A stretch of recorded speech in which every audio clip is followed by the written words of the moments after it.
wildfire hazards and moved your bonfire to a safer location. Yeah. Yeah, that's Smokey, all right. He likes when people help prevent wildfires. It's close to home. Not everybody gets the hug, my friend. So that's pretty special to get a hug from Smokey Bear. So it was him. Hey, guys, I told you it was Smokey. Okay, well, congratulations, my friend. And thanks for calling. There are many ways to prevent a wildfire. Learn how you can do your part at SmokeyBear.com. Only you can prevent wildfires. Sponsored by the U.S. Forest Service, Ad Council, and your state forester. Hope you enjoyed your meal. And I just want to say, he's lucky to have a brother like you. Lucky? Caring for my brother is far from easy. Waking up every day, lifting him from the bed to the wheelchair to the car to get him to therapy on time, it's no small task between the doctors and the diagnosis, but nothing can disable this love. This is my big brother, my hero. He's part of me, like my arms and legs, so I'll be his. See, there's no time for tired. This starts again tomorrow. He'll be waiting for me. I wake up for him. I know he needs me, but I'm the lucky one, even though I need help now and then. If you're caring for a loved one, visit aarp.org/caregiving for care guides and community, or call 877-333-5885. Caregiving Resource Center. Support for your strength. Brought to you by AARP and the Ad Council. My arms and legs.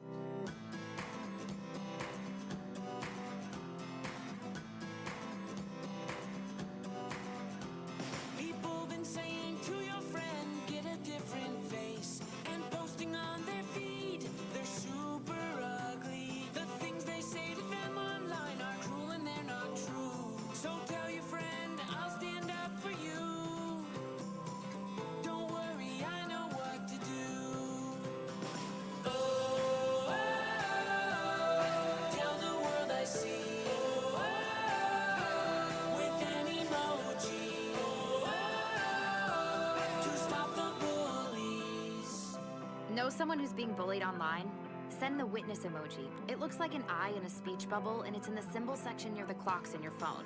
You'll let the world know it isn't cool, and you'll let your friend know you care. Learn more about the witness emoji at eyewitnessbullying.org. Brought to you by the Ad Council. It's the Worldwide Sports Radio Network.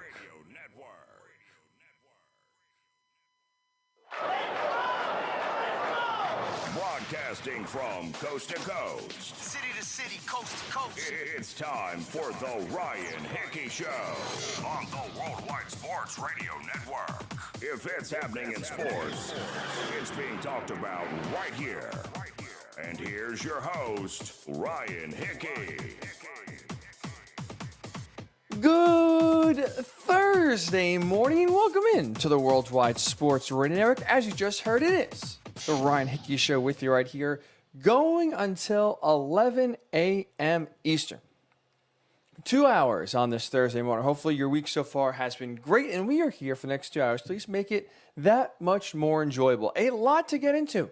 We have some big quarterback battles that have started in training camp. Saints, Bears, Patriots, Broncos. Who's going to win those QB battles? I'll give you my answer. A lot of NFL today. We will squeeze in some MLB trade deadline talk an hour and 15 minutes from now. Friend of the show, because he's been on a few times, Matt Snyder from CBS Sports, will help us break down, help us preview what to expect between now and tomorrow's deadline at 4 o'clock Eastern. See who could be on the move, who could be aggressive buyers, who could be aggressive sellers. We will get you all ready for the MLB trade deadline hour and 15 minutes from now. As a reminder, we're coming to you live from the Big Italy Pizzeria Studios, where there's great pizza, hot heroes, and phenomenal dinners. Check out BigItalyPizza.com. A lot of NFL to get into with today's show, and let's just jump right into it. Let's get right to it. Biggest story of today, biggest story of the week, biggest story of the NFL offseason has been Aaron Rodgers and his future either with the Green Bay Packers or somewhere else. I've been saying on this show since April 27th, when the news first broke from Adam Schefter that Aaron Rodgers was upset with the organization and would like to go elsewhere. He does not want to return to the Packers. I thought he was getting traded. And then we find out a few days later a few days earlier this week, after months and months of speculation, of debate, will he return, won't he return? We have finally got an answer, and it was one I did not expect. The answer we got is that Aaron Rodgers is returning to the Green Bay Packers for the 2021 season. So now that we had the speculation, we had the drama, we had the questions, we had the intrigue, we finally have the answers. So now, after seeing the news break that Aaron Rodgers is going to return for 2021, after hearing him at his press conference basically give his side of the story as to what happened this offseason, what was going through his mind, I want to ask you one simple question here to start the Ryan Hickey Show on the Worldwide Sports Network. What did Aaron Rodgers accomplish this offseason? Because to me, he accomplished absolutely nothing. He accomplished nothing this offseason. What he set out to do, what he tried to have happen, which was get clarity on his future, try to get some power within the organization of the Packers if he was to stay. He didn't get any of that. His goals were not met.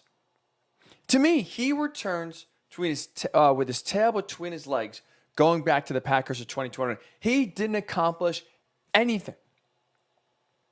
Do you agree? A few ways to get involved in the show: Facebook, Worldwide Sports Network; Twitter, WWSRN_radio, at Ryan Hickey Show on Twitter as well.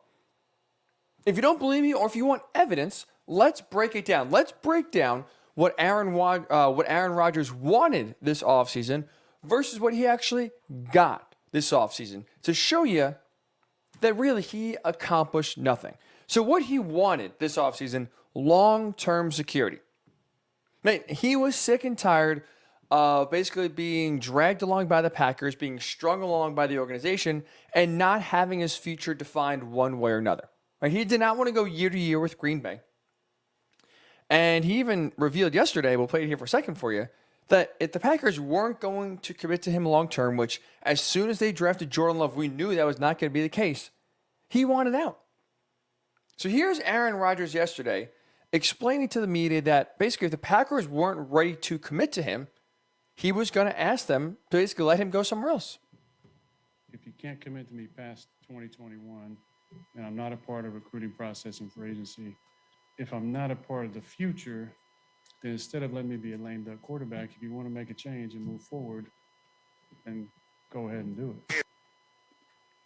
If you're not going to commit to me, if you're not going to allow me to have personnel decisions within the organization, basically, let me free. If you don't have plans for me past this year, if you don't have plans for me past 2021, let me go. Give me a shot to basically go somewhere else. So he wanted long-term security one way or another. Here's what Aaron Rodgers got: a one-year deal. No long-term security. If anything, more questions than answers.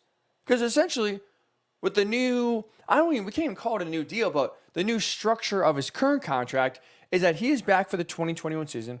The final year of his deal, which is supposed to be 2023, was voided. But basically, he's here for 2021, and then we go to that offseason, and he's in limbo yet again. Right? He said in that clip we just played you, he did not want to be a lame duck quarterback. When you look at reality, when you look at his situation right now, he is a lame duck quarterback next offseason. He is still going year to year. So again, despite coming into this offseason, and part of the reason, what he was trying to do and what he was trying to accomplish was to get some sort of long-term security, long-term answer one way or another, he basically didn't get that. He got less security, less answers about his future, not more, because he is still a 2021, he's a lame duck quarterback after 2021. And spoiler alert, this is exactly what the Packers wanted the entire time. We just mentioned before. The clock on Aaron Rodgers and his time in Green Bay started as soon as Roger Goodell said the words, the Green Bay Packers select Jordan Love back in the 2020 draft. So as soon as that announcement was made, you do some quick math in your head, there was 2 years, absolutely max 3 years, for Aaron Rodgers to remain as the Packers quarterback. Right? You look at the dead cap hit, which the Packers read if they were to trade or cut him. It was too much to trade or cut him last year as soon as they made the pick because it was $53 million. And especially when you hear Jordan Love as a project, you knew they weren't going to dump Aaron Rodgers and play Jordan Love right away. Okay, so 2020, he was going to be the Packers quarterback. 2021, the dead cap hit was $38 million coming to this season. Still very high, very steep.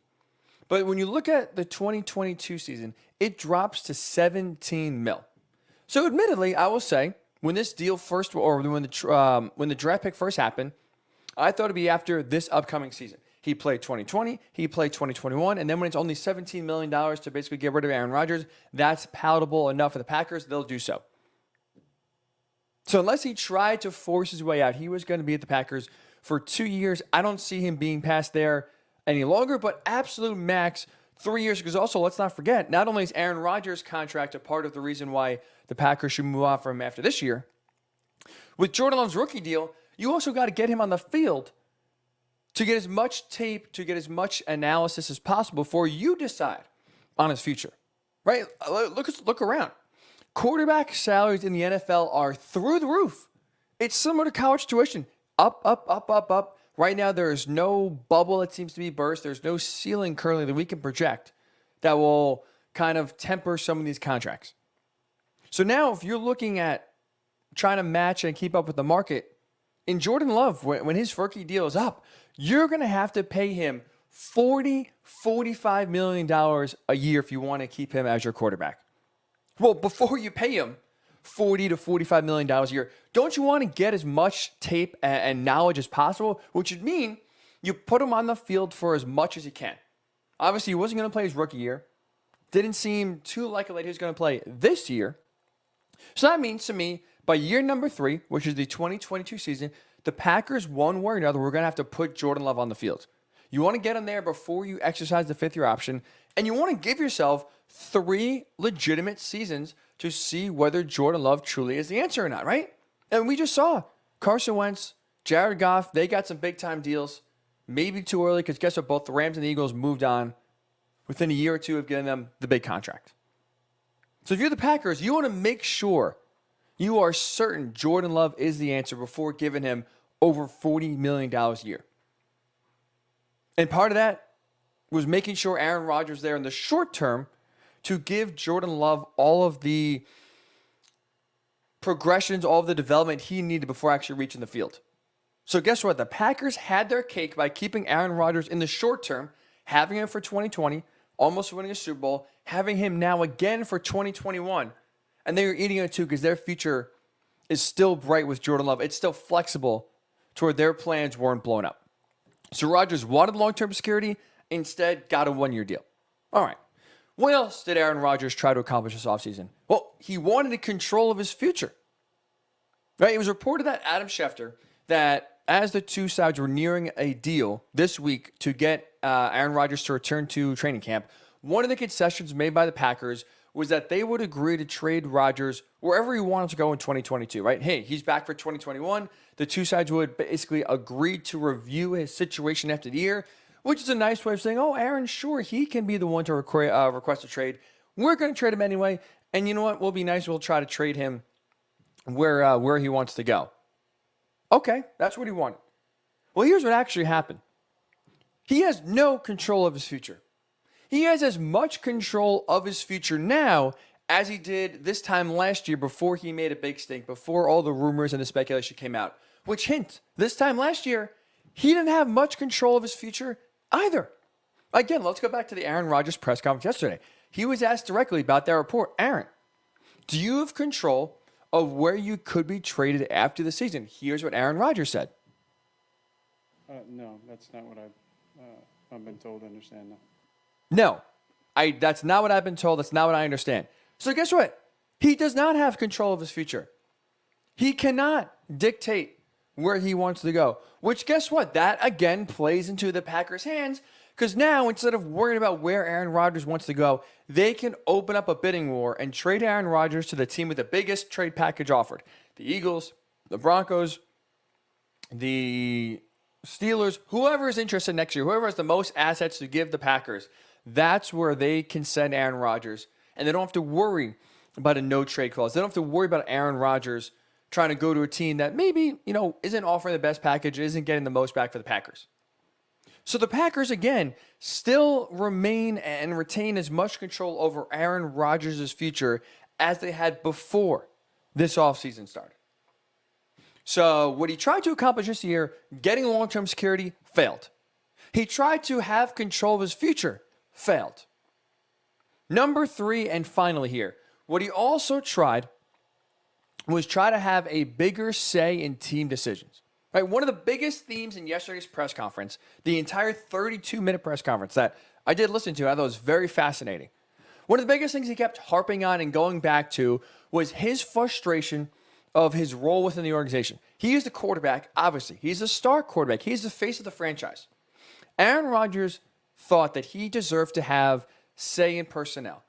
Maybe not have the final call, but at least have and be part of the conversation. Hey, Rodgers, we're thinking about keeping these 2 receivers, cutting this guy. What do you think? Hey, we think we might try to go sign this player, or we may try to trade for this player. What do you think? He thought he should have at least a seat at the table. And very evidently, Rodgers, as you can hear through this clip right here, very frustrated that was never the case and still won't be the case. In my opinion, based on what I've accomplished in this league, the way I care about my teammates, the way I show up in the locker room, the way I lead, the way I conduct myself in the community, it should tie myself to a little bit more input. The rules, are the same for most people, but every now and then there's some outliers, guys who've been in an organization for 17 years and won a few MVPs, where they can be in conversations at a different higher level. I'm not asking for anything that other great quarterbacks across the last few decades have not gotten. The opportunity to just be in conversation. So if you're gonna cut a guy who, based on a meritocracy, was our second best receiver in training camp last year for the majority of camp, maybe run it by me, see what I feel. I might be able to change your mind. But at least to be in a conversation makes you feel like you're important, you're respected. And that's what I tried to convey in February and for the first couple months. But no, it hasn't been that. That's just the way they do it. So no respect Aaron Rodgers feels that he has gotten. So that's what he tried to do. He tried to at least have some sort of say. Part of his offseason goal was to have more bravado, have a bigger voice within the organization. That's what he tried to accomplish this offseason. What did he actually get? Marginal say in team personnel. This might be the biggest win, quote unquote, for Rodgers, but even a win for him is still a bigger win for the Packers. Because to his, I guess, if you want to say credit, the Packers yesterday did announce that they are trading for Randall Cobb, the former Packer receiver that was on the Texans last year. Reportedly, that was one of the moves that kind of needed to happen if Rodgers was going to return to the Packers. Okay, so he wanted Randall Cobb back. The Packers got him Randall Cobb. But here's why. Even though he had that one small move, the Packers are still winning, and he really didn't accomplish what he wanted to. Because the Packers still have control, and timing-wise, there's not much Aaron Rodgers can do and have some say in personnel. Here's what I mean by that. It is July 29th. Training camps have started. Free agency has come and gone. The draft has come and gone. So now when we're this late in the process and this close to the season, how many decisions are there for you, if you're the Packers, to have and consult with Aaron Rodgers to make? Like, again, sure, you want to talk about maybe the player 52 or 53 making the team or getting cut? Okay, fine. That's, to me, not that big of a deal. And I'm sure to the Packers, okay, if that's what you're going to consult Aaron Rodgers with, you'll take that. But he's not telling you to go trade for this receiver. He's not telling you, oh, go draft this player. Those have already come and gone, and the Packers themselves made those decisions. So, sure, the Packers may have, quote-unquote, conceded some of the power, but there's not many decisions left to make for Aaron Rodgers to weigh in on. Right? So, even though, sure, I guess the Packers, you could technically say, conceded and gave Rodgers what he wanted, a little more power within the organization, there's still, timing-wise, not a lot of decisions to be made to allow Rodgers to flex that power, which is, again, another win for the Packers. So I'll ask you, what did Aaron Rodgers actually accomplish this offseason? He tried to get long-term security in his future. That failed. He tried to at least control, okay, fine, you're not going to give me a long-term contract. At least help me and allow me to control where I get traded after this season. We know that's not the case. That's not true. The Packers still are in control of that.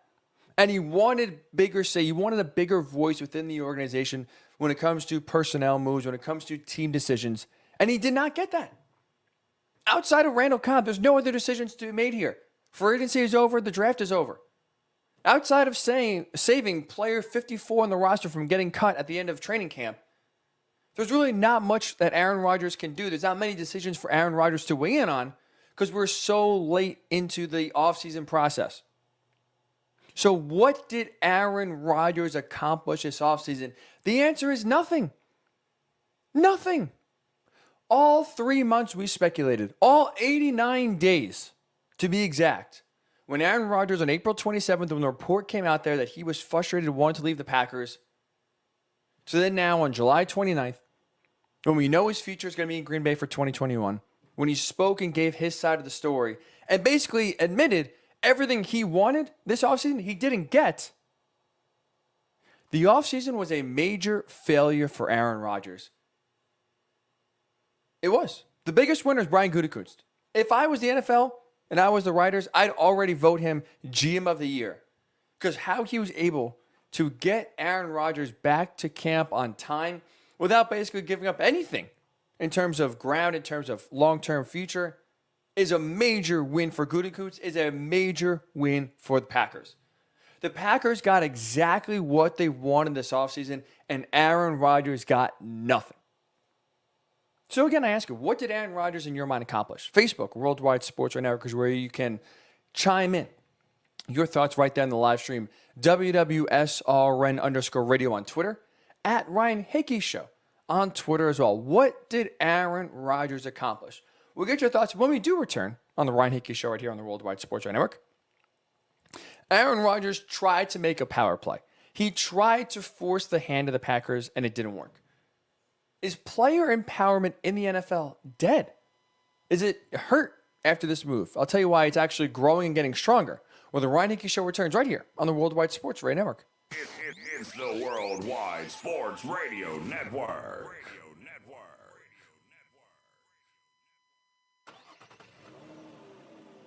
Of course my kid's in the right car seat. Well, I think he is.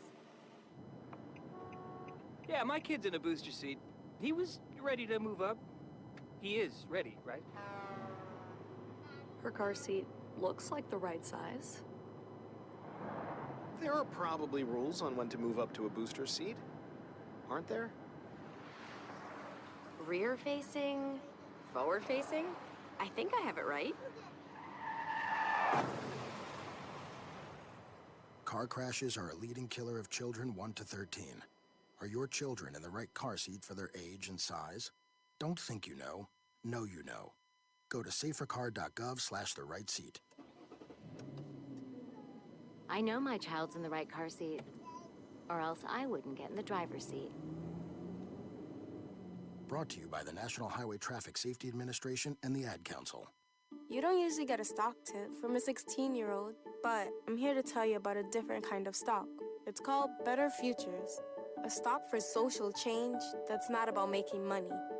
Instead, you invest to help students like me go to college.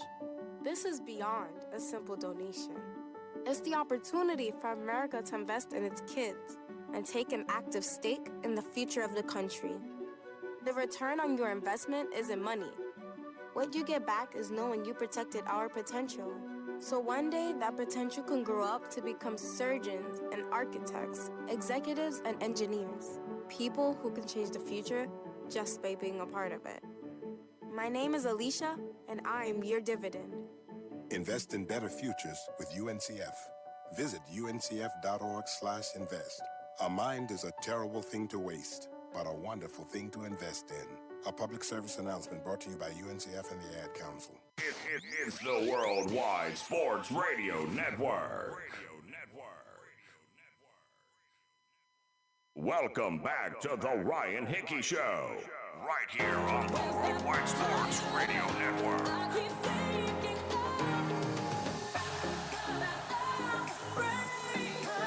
And welcome back into the Ryan Hickey Show right here on the Worldwide Sports Radio Network. What did Aaron Rodgers accomplish this offseason? outside of having basically the spotlight on him 24/7, outside of his name being talked about basically every day since April, the answer is nothing. Everything he set out to gain, everything he tried, every answer he tried to, or every question I should say he tried to answer for himself, went unanswered. He did not get anything he set out to accomplish this offseason. Major failure by him. Major win for Brian Gutekunst, the general manager. Major win for the Packers organization themselves. They get AaronRodgers back for the 2021 season on their timeline. Still keep the Jordan Love plan on the tracks, going forward.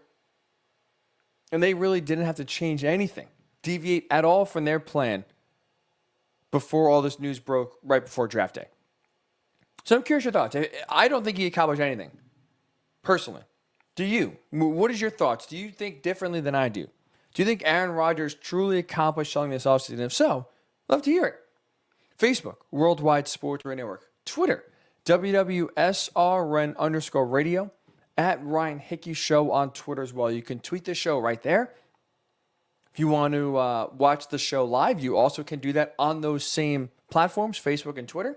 And there's a little chat bar right there in the show log you can give your thoughts to as well. So speaking of now that we know that AaronRodgers, his power play failed, does this hurt player empowerment in the NFL? Because for me, despite AaronRodgers returning to Green Bay with basically the same deal, the same contract, the same status that he had when last year ended, so despite him not getting what he wanted, I still think player empowerment in the NFL is growing. And for me, it's growing in two ways. Power within an organization and power to actually dictate where you want to go and leave a team if need be. Let's start with power within the organization. Because this offseason, it's not just AaronRodgers, but this offseason, I do believe, served as a wake-up call for all 32 teams that you better include your league quarterback, if you have one, in the decision-making process. Or face the consequences and face the reality that they could try to force their way out and go somewhere else. Right? This is, first of all, I will say this before we get any further here. The power that I am talking about here, the power within an organization, the power that AaronRodgers wanted and Deshaun Watson wanted and Russell Wilson wanted, those quarterbacks are right to want that power. If we're talking about lesser quarterbacks, Carson Wentz with the Colts, we're talking about Ryan Tannehill with the Titans or Derek Carr with the Raiders or Daniel Jones with the Giants. Like, you have to earn your right to have a seat at the table. This is not given to just a starting quarterback for all 32 teams. Cam Newton doesn't have the right to go to Bill Belichick and say, hey, keep this player, cut this guy, let's run it this way. You have to earn that right. You have to be the top of the top here. So we're talking about guys like AaronRodgers, Russell Wilson, Tom Brady, Patrick Mahomes. You got to earn that right to have power within an organization. It's not just given to you because you're the quarterback. So I just want to put that out clear. But all 32 teams now, even though most don't have an elite quarterback, I think kind of saw what happens if you don't treat them the right way. And when you hear, too, the biggest frustration from AaronRodgers in his press conference yesterday, we just played it before, it was about how his voice wasn't heard. He felt he had earned the respect being in Green Bay for now his 17th season, winning multiple MVP awards, winning a Super Bowl, that he deserved not the final say, not the majority voice, but at least deserved to be in on the conversations of player decisions, of team decisions. And he's right. Rodgers has a right to be upset. Russell Wilson has a right to be upset. Deshaun Watson has a right to be upset. We just mentioned it. But if you are the elite of the elite, your voice should be heard. Because if you think about it too, let's just look at it on face value. Most suggestions, AaronRodgers will make to the Packers, Deshaun Watson will make to the Texans, Russell Wilson will make to the Seahawks, Patrick Mahomes will make to the Chiefs, Tom Brady will make to the Buccaneers, is about what? It's about players. It's about play calling. It's about scheme.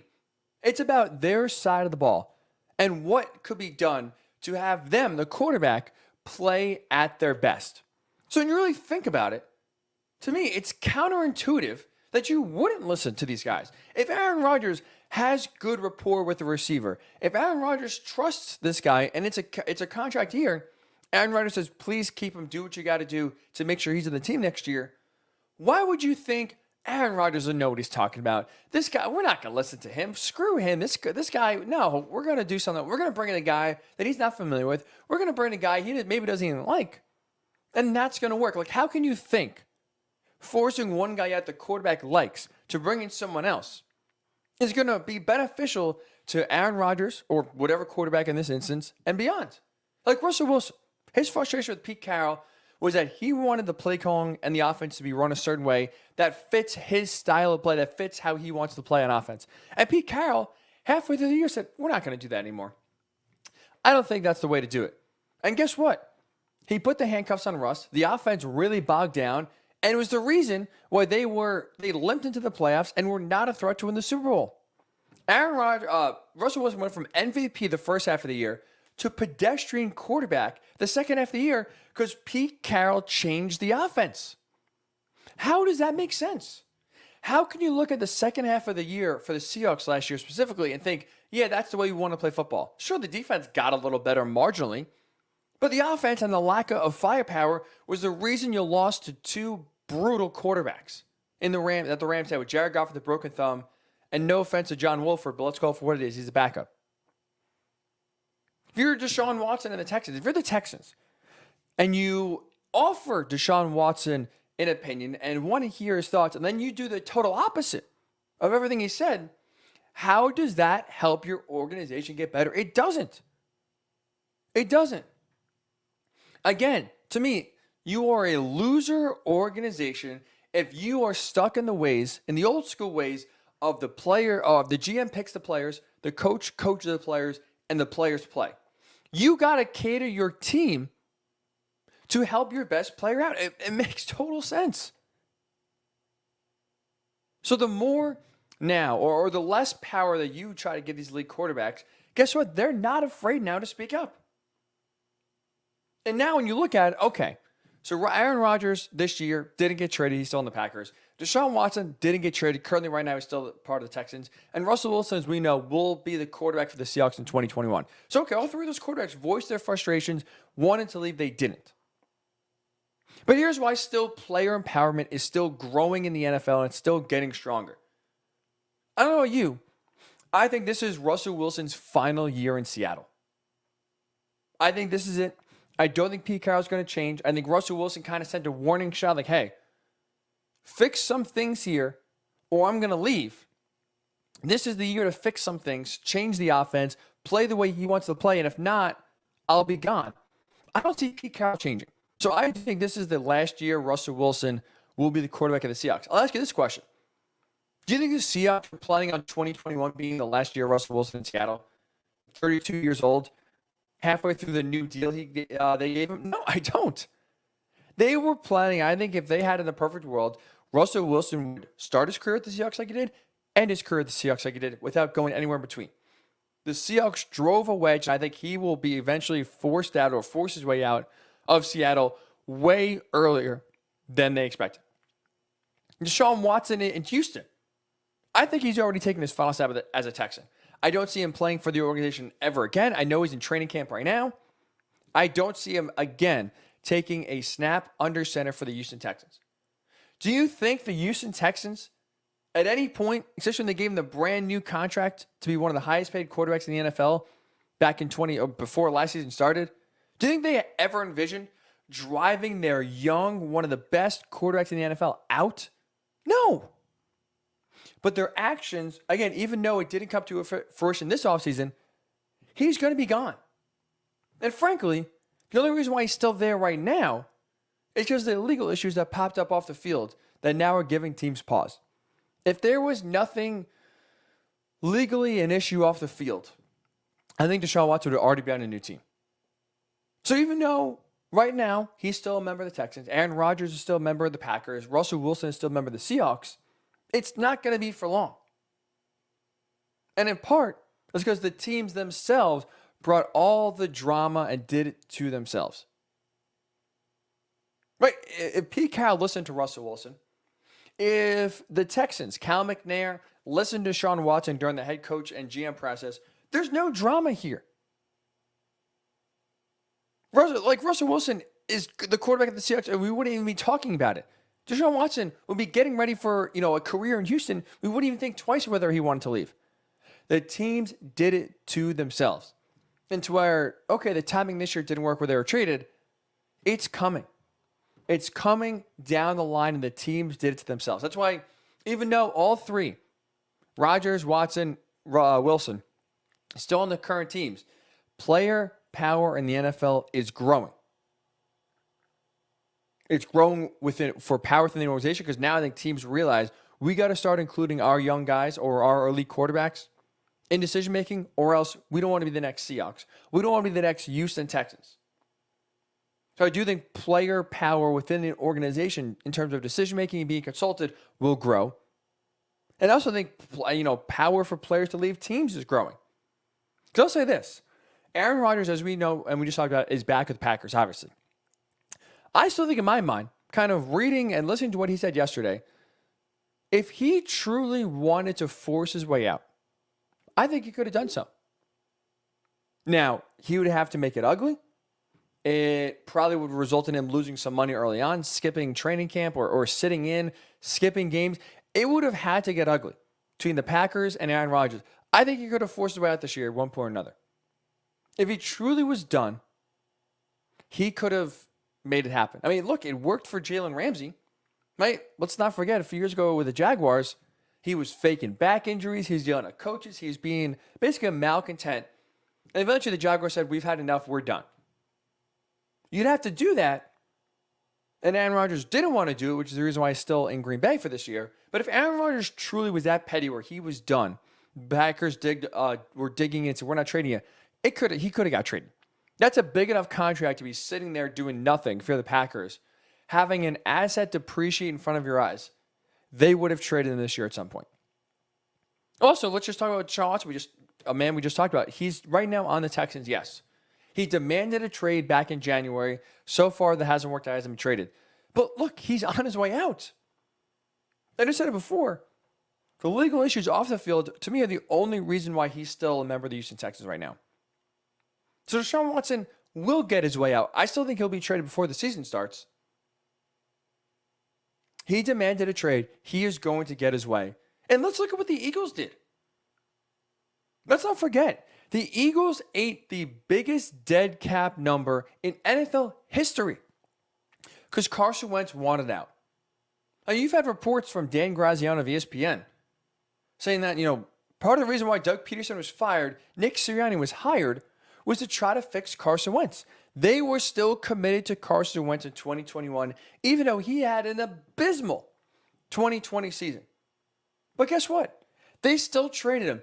And oh, by the way, they traded Carson Wentz to the one team he wanted to go to because there's no other alternative. Wentz was done in Philly. So even though you fired the head coach that he was mad at, you hired an assistant coach from the head coach in Frank Reich that had the most success with Carson Wentz, the Eagles kind of detailed their head coaching and coaching search on Carson Wentz. And it still didn't work. It still wasn't enough to keep him. Wentz wanted out, and they were forced to trade him. And did so by eating the biggest dead cap number in NFL history. So you've already seen right there, Wentz, Ramsey, Watson, soon to be, prominent players force their way out of certain situations. So let's not get it confused. I'm not going to tell you and sit here and tell you player empowerment in the NFL is similar to that of the NBA. The NBA players have 10 times more power than NFL players do. But I'll say this. It's growing. They're getting there. This year, I think, was a shot across the bow. Next year, I think the floodgates open. Aaron Rodgers, Russell Wilson. We'll see timeline-wise Deshaun Watson. We'll see if any other quarterback gets frustrated with their situation. More player empowerment is coming, not less. So even though Aaron Rodgers tried to force a way out and didn't, even though he's returning to Green Bay on basically his current deal, and all the answers he tried to get this offseason weren't answered, basically didn't get anything he wanted. Player empowerment in the NFL is still growing twofold for players and having decision-making within the organization, and still having power to force their way out of town. So I'm curious your thoughts. How much power do players in the NFL have? Is a dynamic shifting? So it used to be the team is the most powerful entity. Now I think we are starting to see a shift where it's not there yet, but it is growing in terms of player power, and we are eventually going to see the scales tip in terms of power favoring the player. Care to comment? Facebook, Worldwide Sports Network, Twitter, WWSRN_radio, at Ryan Hickey Show on Twitter as well. When we do return, a few quick hitters for you. The Sixers have put out their trade requests for Ben Simmons. Let's say they are expecting a haul to return. And Deshaun Watson, why is he practicing with the Texans? Doesn't make any sense. We'll hit on that when the Ryan Hickey Show returns right here on the Worldwide Sports Radio Network. It's the Worldwide Sports Radio Network. Do current market conditions have you nervous? Our experienced team of financial professionals at Heritage Harbor Financial Associates understands that no two investors are alike. We all have different goals, needs, and appetites for risk. That's why the one-size-fits-all approach does not work, especially when planning for retirement. At Heritage Harbor Financial Associates, we analyze your unique investment style so that you can work toward your individual retirement goals on your terms. Heritage Harbor Financial Associates can help you take steps to reach your retirement goals by providing a wide array of financial products to fit your needs, even for the risk adverse. Give us a call at 631-331-6599 to learn more or to set up an appointment with one of our financial professionals. You can also find us on the web at hhfa.org or on Facebook at facebook.com/hhfa.org. Our number again is 631-331-6599. That's 631-331-6599. Investments in stock, bonds, and mutual funds and variable annuities are not FDIC insured and are subject to fluctuation in value and market risk, including loss of principal. Heritage Harbor Financial Associates offers securities through AXA Advisors LLC, New York, New York. Member FINRA, SIPC. Annuity and insurance products offered through AXA Network LLC. Edward Lehman has been a trusted insurance advisor for over 16 years with insurance solutions for auto, home, commercial, life, and retirement. He's located at 54 Sunnyside Boulevard, Suite H in Plainview. That's just 1,000 feet south of 495. Local agent, local advice. The time to think about insurance is before you need it. So do yourself a favor, and before you pay your next insurance bill, give Ed and his team a call, 516-935-3900, or visit him online at www.allstate.com/EL. Edward H. Lehman Insurance is your trusted insurance advisor. It's the Worldwide Sports Radio Network. Welcome back to the Ryan Hickey Show, right here on the Worldwide Sports Radio Network. You spin my head right round, when you go down, And welcome back into the Ryan Hickey Show right here with you on the Worldwide Sports Radio Network. Going until 11 a.m. Eastern. 40 minutes from now, Matt Snyder, CBS Sports, will get us ready for the MLB trade deadline. Javi Baez, Chris Bryant, Max Scherzer, all big names on the block. Where could they go? We'll get Matt's thoughts here in a few minutes as well. Congratulations, by the way, to Suni Lee.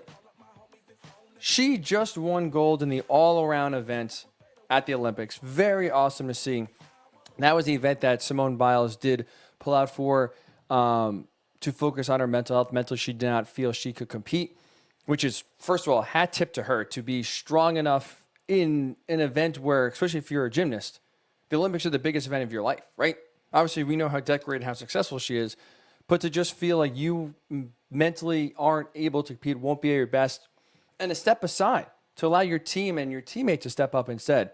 It takes a lot more strength to do that than it is to fight through it and just try to, even if you're not in it, still feel like you just have to and feel the pressure on her. So good for Simone Biles for not kind of catering to the pressure, doing what she thought was right. Congratulations, Suni Lee, gold medalist. And now this is an event the Americans have dominated. The all-around event, gymnastics, have won the gold in that event every year since 2004, every 4 years since 2004.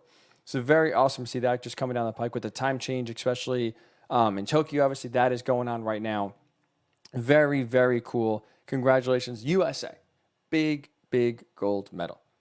So we do have, before we get into Matt Snyder, before we get into some big QB battles that are taking care of this training camp, who should win? I'll let you know my thoughts for the Bears, for the Patriots, for the Saints, and also for the Broncos. 4 hotly contested QB battles. We'll tell you who should win. Before that, we got a few different stories to hit on quickly here in Quick Hitters. So let's get right into it.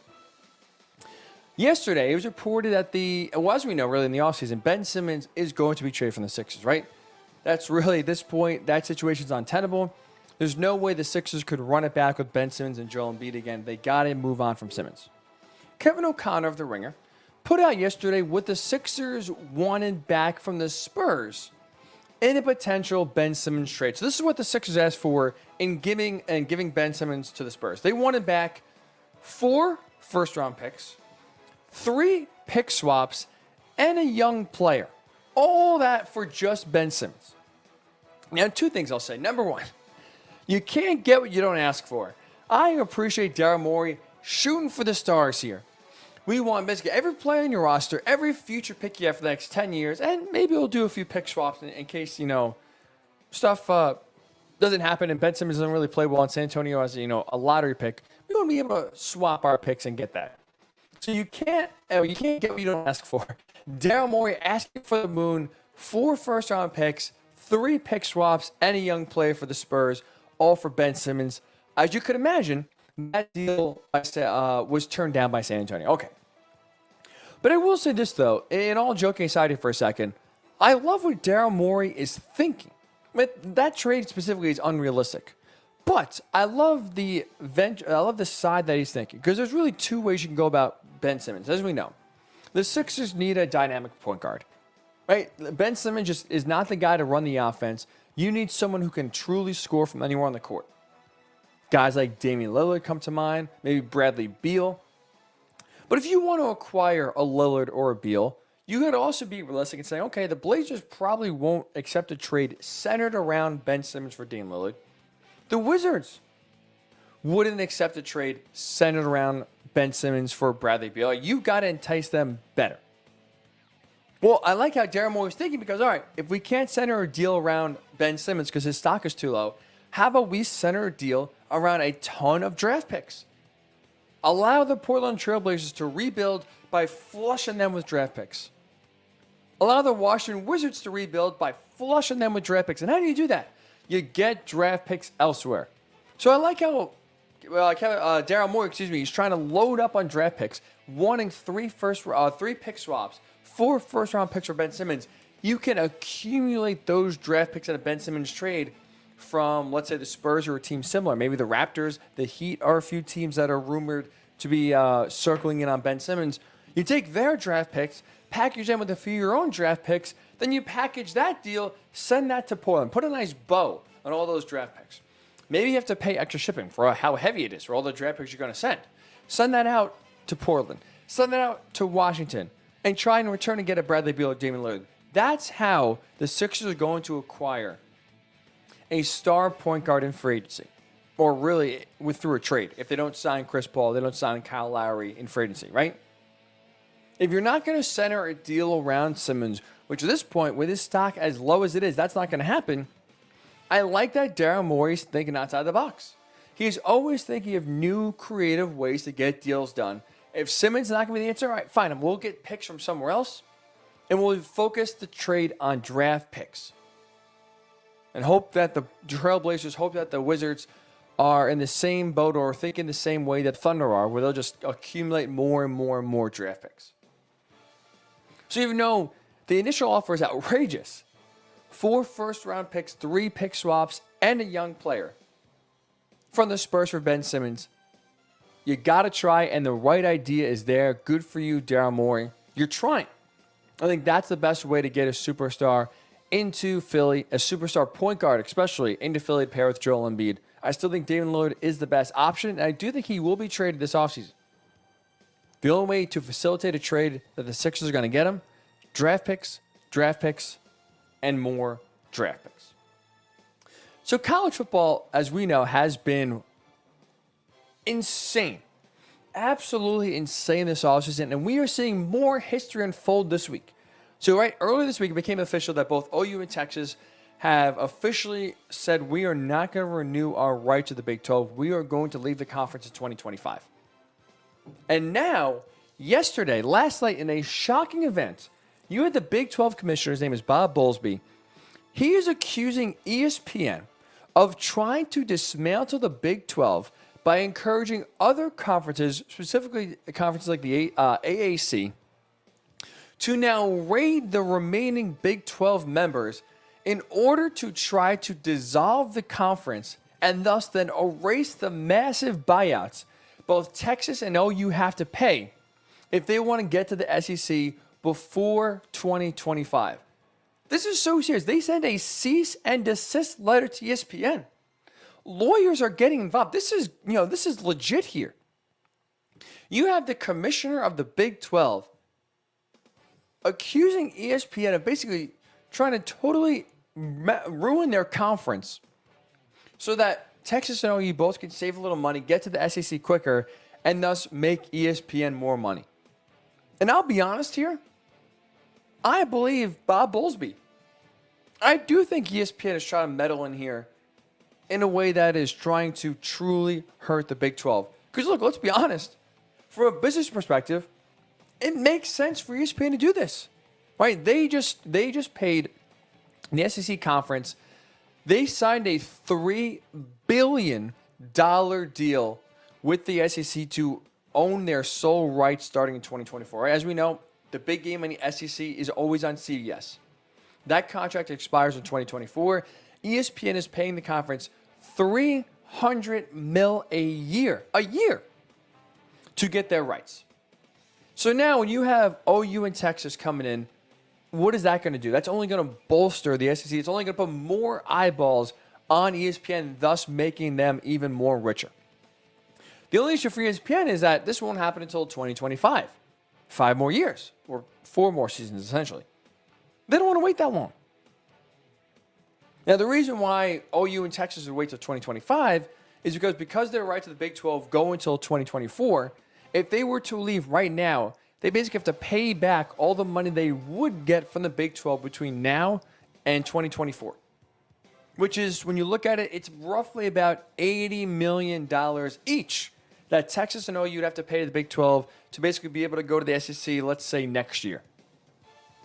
So ESPN's like, we got to make sure that these guys can get over to the SEC as soon as possible. If they can be there by 2022, that's gravy for us.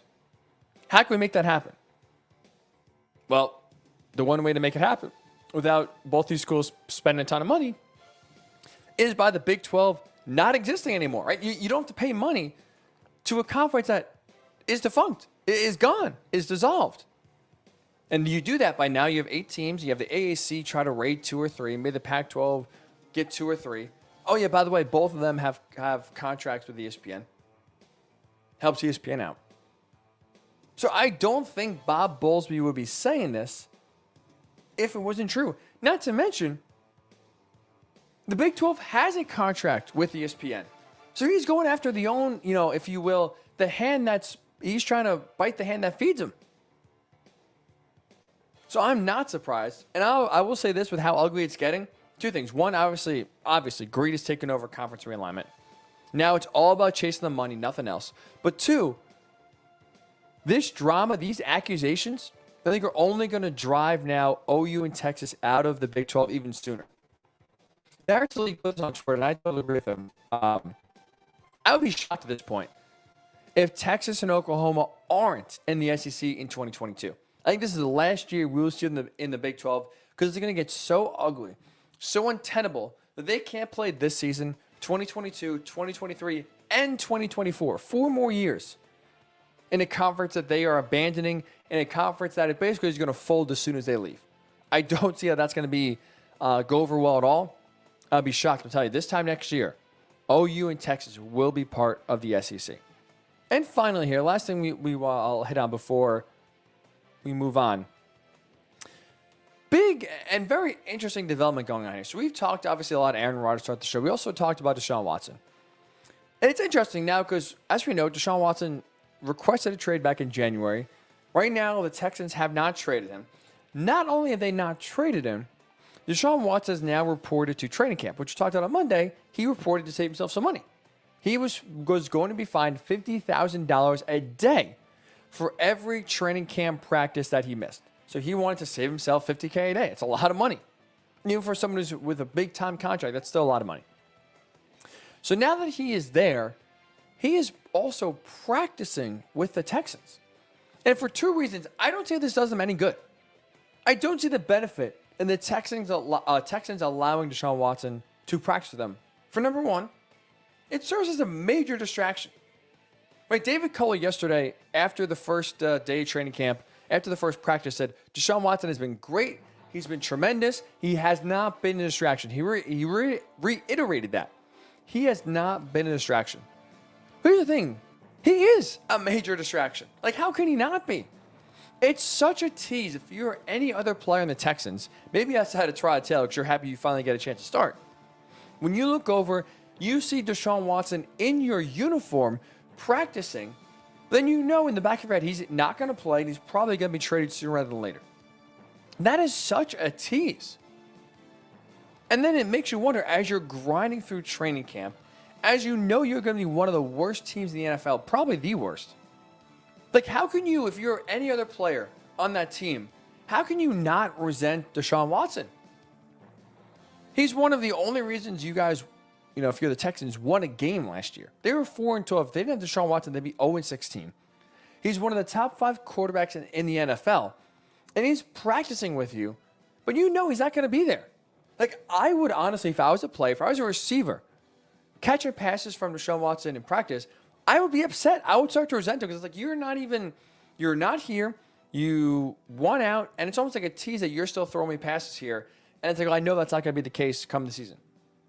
It is a distraction, and it will be a growing distraction the longer he's in training camp. I do think he'll be traded before week 1. I do. And for the Texans, I think it's wise for them to trade Watson sooner rather than later. Also, another reason for that is because the longer he's on the practice field, look, not to be, someone who's kind of always scared or always living their life in bubble wrap, but you get one injury here to Deshaun Watson, and there goes all of your trade leverage at all. Right? Tom Pelissero of Info Network reported on Monday that Texans are now listening to trade offers. They weren't listening to them at any point in the offseason. Any time a Deshaun Watson trade possibly came up, they said, we're not listening. He's our quarterback. Well, now it's reported that the Texans are finally listening to offers to possibly trade Deshaun Watson out of town. Well, guess what? If you have come to grips with Deshaun Watson not being there, if you come to grips that he won't be your quarterback moving forward, why would you put him on the field and risk injury? Even if he's not practicing, even if he's just going through walkthroughs or going at a very slow pace. I mean, you have one ACL tear. You have one Achilles pop. There goes Deshaun Watson's trade value. Down the toilet. Why would you risk that? You could still get, even with the impending legal issues kind of hanging over Deshaun Watson's head and the limbo that he's in right now with the NFL, you still can get a massive haul for a 26-year-old quarterback that's one of the top 5 quarterbacks in the NFL. So the Texans right now, okay, he reported the camp, he doesn't want to lose his money, fine. Send him home. Send him home every day so he doesn't get fined, keeps his money, but he is also not a distraction for this team, and he's not putting himself at risk to get injured. Doesn't make any sense to me. Well, the Texans are trotting him on the field. I frankly was shocked. Couldn't believe it. They had a helmet on, and he was out there in front of the media practicing. Doesn't make any sense. Even if he's just taking snaps under center, it's stupid, frankly. It is absolutely stupid to have him on the field. So I'll do it for quick hitters here. Doesn't make any sense to me why Deshaun Watson's on the field. I don't know why even Texans fans will want him on the field, but he is. We'll see for how much longer and if a trade could come about sooner rather than later for Houston. When we do return, speaking of quarterbacks, we have four big-time quarterback battle brewing in the NFL training camp. Saints, Broncos, Patriots, and the Bears. Excuse me. Who will win those quarterback battles? I'll let you know when the Ryan Hickey Show returns right here on the Worldwide Sports Radio Network. It's the Worldwide Sports Radio Network.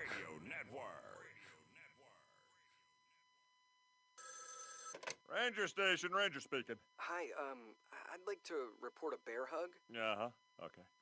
Well, we were building a bonfire, and I saw some, dry brush and leaves around, so, I said to move the bonfire somewhere else, and out of nowhere, Smokey Bear shows up and hugs me.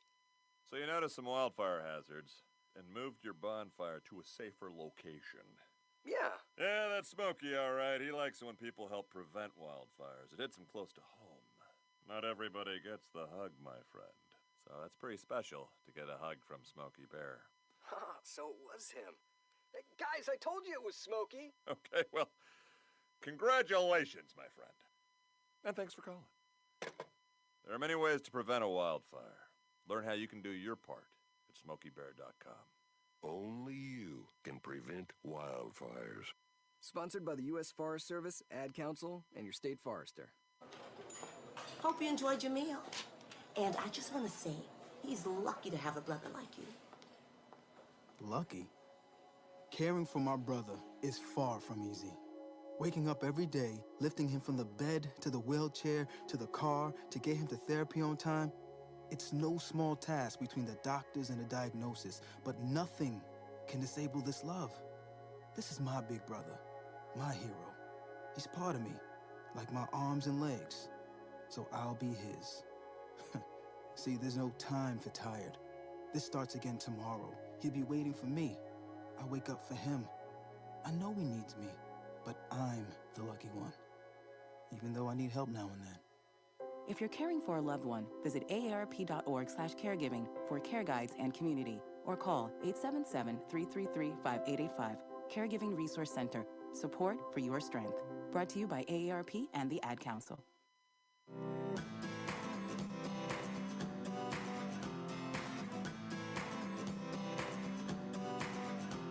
People been saying to your friend, get a different face, and posting on their feed, they're super ugly. The things they say to them online are cruel and they're not true. So tell your friend, I'll stand up for you.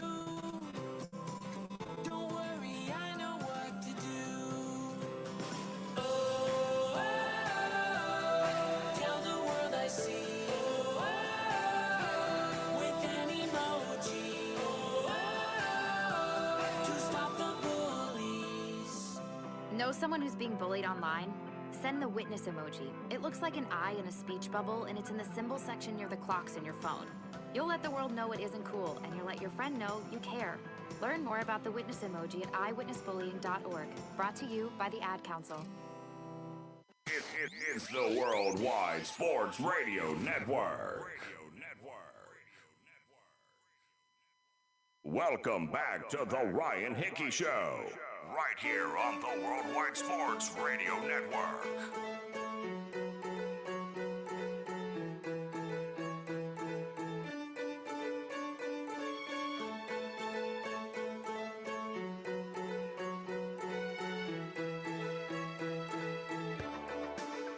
And welcome back into the Ryan Hickey Show right here on the Worldwide Sports Radio Network, coming to you live, as we always do, from the Big Italy Pizzeria Studios. Whether it's great pizza, hot heroes, and phenomenal dinners, make sure you check out BigItalyPizza.com to find a location near you.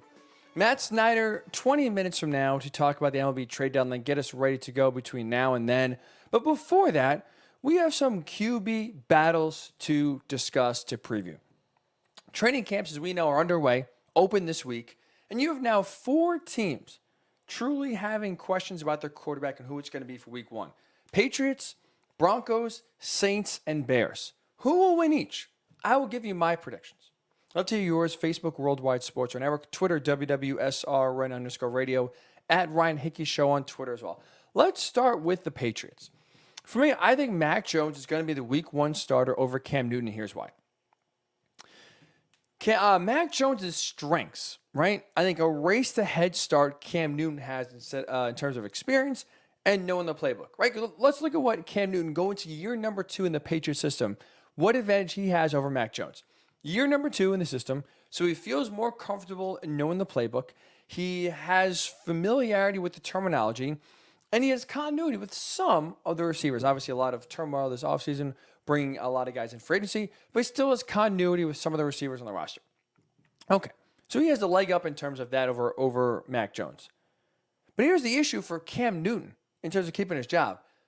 The areas he has a leg up in, those are Mac Jones' strengths. And he can catch up in those areas very, very quickly. Let's go back to Dane Brugler. He is a very tremendously talented, probably the best NFL draft analyst in the media that we have. He works at The Athletic. He broke down Mac Jones' strengths heading into the draft. Some of them I want to read to you right here. Some of the strengths he said Mac Jones had coming to the draft were that he's a smart decision maker, he has natural leadership traits, he's poised, and doesn't make mistakes. Smart, leader, doesn't get rattled, makes always the right decision. Well, after you watch the 2020 season with Cam Newton, these are the traits Bill Belichick is dying to have in a QB, right? Last year, you had Cam Newton throw more interceptions than touchdowns. 8 touchdown passes, 10 interceptions. So now when you look at Mac Jones coming in trying to vie for the starting job, well, you know he'll take care of the football. You know Mac Jones will make the right read. You don't know that with Cam Newton. He was inconsistent last year. He did not make the best decisions. He did not take care of the football. So that's another advantage Mac Jones has over Cam Newton.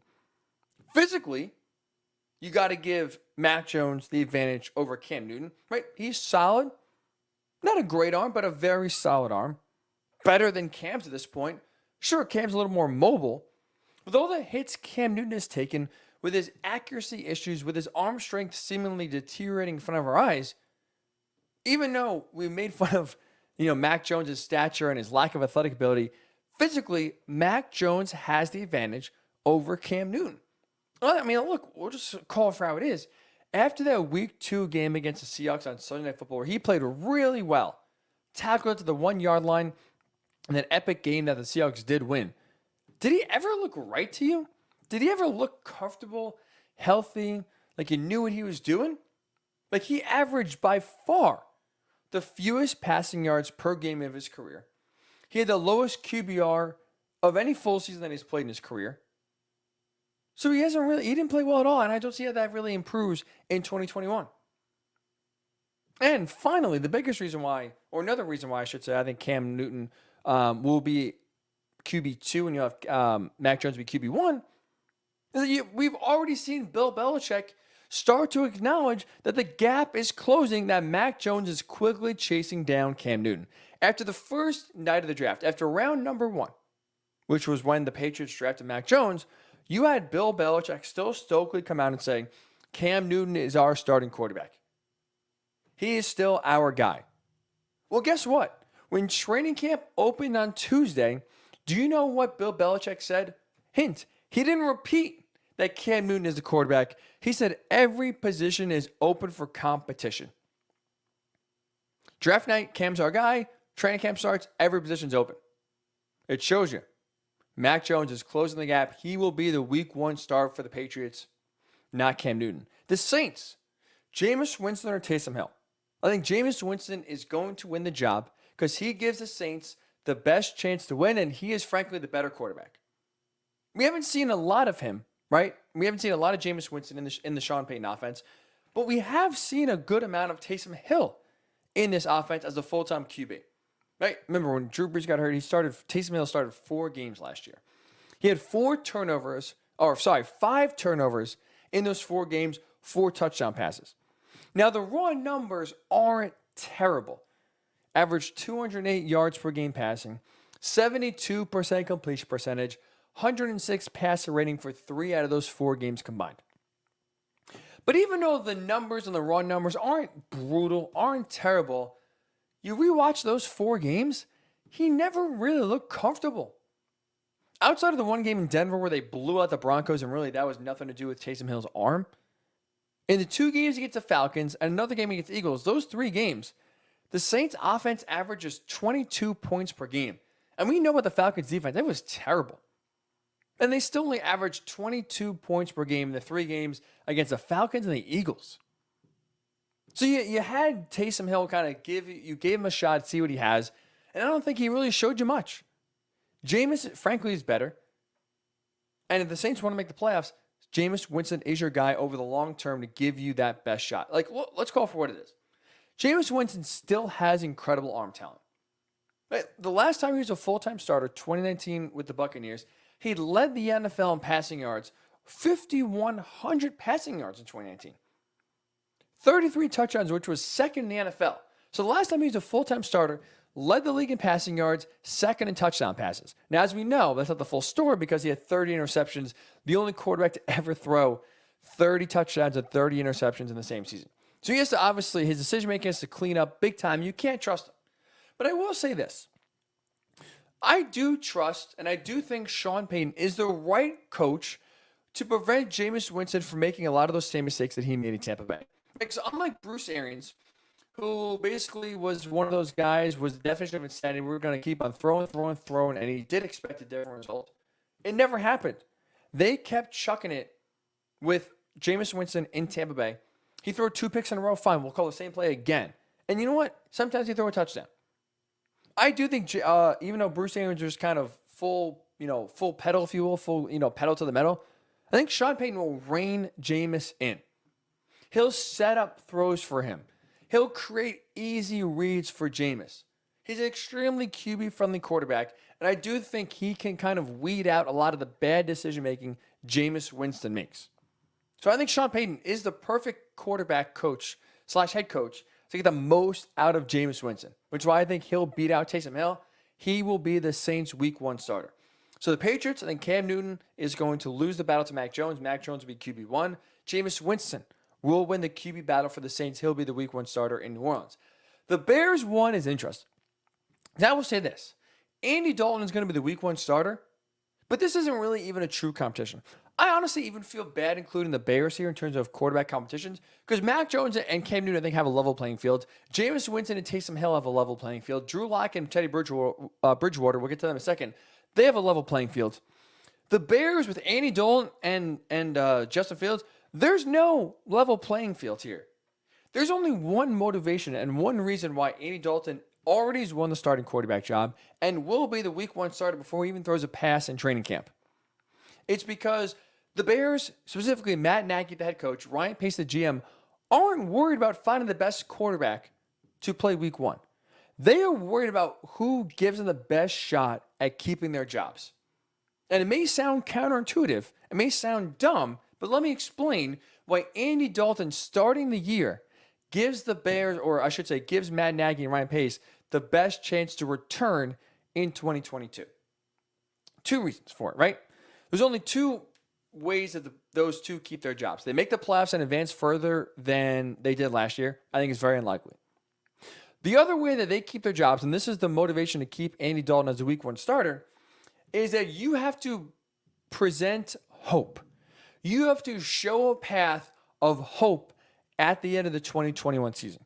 You start Andy Dalton for 3, 4, 5 games. He plays like Andy Dalton. All right, maybe you're 2-3, maybe you're 3-2. You figure it out. But Justin Fields is going to start sooner rather than later. And now you get Justin Fields, let's call it 12 games, maybe 11 games as a starting quarterback. However he plays, whether he plays well and the Bears don't make the playoffs, okay, you know what? Hey, this is our guy. He played well down the stretch. Think about what we can do with an entire season of Justin Fields as a starting quarterback. He struggles. Hey, he got out the rookie, bumps in year number 1. I think we're very excited for his progress in year number 2. Now that he's going to be the full-time starter, taking off-season reps as the number 1, he's going to really explode in year number 2. They have to present hope, and the best way of doing so is by keeping Justin Fields on the bench for about a month, maybe 6 weeks of the season, and then you bring him in as kind of your life preserver, as a safety raft, if you will, if you're drowning in the ocean. That's what Justin Fields is. He's a lifer. That as soon as he comes in, you could present hope for the 2022 season as to why you should still remain head coach, why you should still remain GM. Those two, Matt Nagy and Ryan Pace, are in self-preservation mode, which is why Andy Dalton will be the Bears' Week 1 starter. They got to keep Justin Fields on ice. They got to keep some mystery there they can keep in their back pocket at the end of the year, an excuse as to why they should return and why the future is bright with Justin Fields. That's why I think if you start him right away, you get 1 full year. I don't think especially if they don't make the playoffs, that you can justify having those two return as head coach and GM. Andy Dalton will be your week 1 starter. And finally, the Broncos, the biggest QB battle here. Drew Lock or Teddy Bridgewater. Whew. Tough call for the Broncos. Drew Lock is going to win this competition. He's going to be the week 1 starter, and here's why. This is very reminiscent to me of the 2020 Bears QB battle, right? Let's go back to last year. You had Mitch Trubisky be the starter. He was the young quarterback, always inconsistent, struggled his first 3 years. The Bears brought in Nick Foles to compete with him to maybe win the starting job. So they had a young quarterback, very inconsistent. Then they bring in a mediocre veteran quarterback, try to push the young guy and maybe have him, either play better or win the job. And you hope that veteran can steady the ship and at least get you through that season. Well, now, this year, the Broncos, they have a young quarterback who's inconsistent in Drew Lock, right? He's been very up and down his first 2 years. And now the trade for Teddy Bridgewater, again, is a mediocre veteran quarterback that you bring in to try to push the young guy and have as a safety valve in case Drew Lock busts. So as you remember, last year, Mitch Trubisky started the 2020 season, didn't get much of a leash, and they went to Nick Foles right away. That's going to happen here. Drew Lock is going to start the 2021 season. We'll see how he plays. If it's inconsistent, if it's rocky, if it's ugly, pulling the plug, and they're going to try to throw the safety net in there in Teddy Bridgewater to try to save the job of Vic Fangio. Now, also, I will say this. It makes sense and behooves the Broncos to start Drew Lock because not only do you still have the safety net in Teddy Bridgewater in, break in case of emergency sort of thing, there is still a little bit of an unknown with Drew Lock. We knew what Mitch Trubisky was last year. We've seen enough of a sample size. 2 years and really only a year and a half of starting for Drew Lock. There's still some uncertainty that maybe, a small glimmer of hope, but maybe he can figure out to be the guy. 23 touchdown passes, 18 interceptions in his career. It's not high, and I don't think Drew Lock's going to be any good, and I don't think Teddy Bridgewater's any good. But there's at least there's some sort of hope in Denver that if Drew Lock starts, he could turn it around. So if you go to Teddy Bridgewater right away, I'm sorry, the ceiling on Bridgewater. It is not high. I don't think he's very good. He is the break in case of emergency option. Drew Lock will start week 1. Who do you think is going to start? Who's winning the Patriots battle? Who's winning the Saints battle? The Broncos and the Bears. Who will be the week 1 starter for their 4 teams? Facebook, Worldwide Sports Network, Twitter, WWSRN_radio, at Ryan Hickey Show on Twitter as well. We'll get your thoughts. And when we do return, we'll get you ready for the MLB trade deadline. Where will Max Scherzer end up? Chris Bryant, Javi Baez, will the Bears trade him? Or will the Cubs trade them? And who will be the most aggressive team buying between now and Friday at 4 o'clock? We'll get that with Matt Snyder when the Ryan Hickey Show returns right here on the Worldwide Sports Radio Network. It's the Worldwide Sports Radio Network. Ranger Station, Ranger speaking. Hi, I'd like to report a bear hug. Okay. Well, we were building a bonfire, and I saw some, dry brush and leaves around, so, I said to move the bonfire somewhere else, and out of nowhere, Smokey Bear shows up and hugs me. So you noticed some wildfire hazards and moved your bonfire to a safer location. Yeah. Yeah, that's Smokey, all right. He likes it when people help prevent wildfires. It hits him close to home. Not everybody gets the hug, my friend. So that's pretty special to get a hug from Smokey Bear. So it was him. Hey, guys, I told you it was Smokey. Okay, well, congratulations, my friend. And thanks for calling. There are many ways to prevent a wildfire. Learn how you can do your part at SmokeyBear.com. Only you can prevent wildfires. Sponsored by the U.S. Forest Service, Ad Council, and your state forester. Hope you enjoyed your meal. And I just want to say, he's lucky to have a brother like you. Lucky? Caring for my brother is far from easy. Waking up every day, lifting him from the bed to the wheelchair to the car to get him to therapy on time, it's no small task between the doctors and the diagnosis, but nothing can disable this love. This is my big brother, my hero. He's part of me, like my arms and legs, so I'll be his. See, there's no time for tired. This starts again tomorrow. He'll be waiting for me. I wake up for him. I know he needs me, but I'm the lucky one, even though I need help now and then. If you're caring for a loved one, visit aarp.org/caregiving for care guides and community, or call 877-333-5885. Caregiving Resource Center. Support for your strength. Brought to you by AARP and the Ad Council.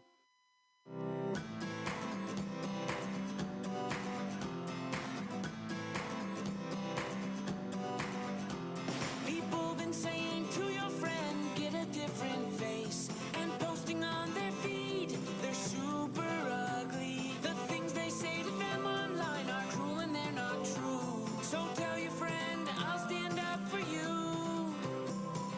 Don't worry, I know what to do. Oh, tell the world I see. With an emoji. To stop the bullies. Know someone who's being bullied online?